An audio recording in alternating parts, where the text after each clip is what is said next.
പോർച്ചുഗീസുകാരാണ് ഈ കോട്ട നിർമ്മിച്ചത്. തുടർന്ന് ഡച്ചുകാരുടെ കൈവശത്തിലായി. അക്കാലത്ത് കണ്ണൂരിലെ മറ്റൊരു രാജവംശമായിരുന്ന അറക്കൽ രാജവംശം അവർ ഈ കോട്ട കീഴടക്കി.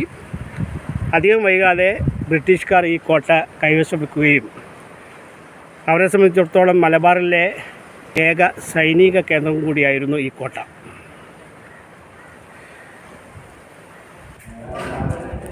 കണ്ണൂർ കോട്ടയിലെ ജയിലാണ്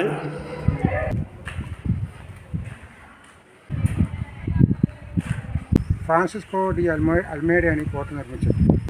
ചുവന്ന വെട്ടുകല്ല് ഉപയോഗിച്ചാണ് ഇത് നിർമ്മിച്ചിരിക്കുന്നത്. സംരക്ഷണം നിലവിൽ ഭാരതീയ പുരാവസ്തു വകുപ്പിൻ്റെ കീഴിലുള്ള സംരക്ഷിത സ്മാരകമാണ്. കണ്ണൂർ കോട്ടയോട് ചേർന്ന അറബിക്കടലാണ് കാണുന്നത്. ഈ കോട്ടയുടെ ഒരു പ്രത്യേകത അറബിക്കടലിൻ്റെ തീരത്തായതിനാൽ ഏത് സമയത്ത് വന്നാലും ഇവിടെ നല്ല കാറ്റാണ്. നിരവധി സഞ്ചാരികൾ ഈ കോട്ട കാണാൻ ഇപ്പോൾ ഇവിടെ എത്തുന്നുണ്ട്.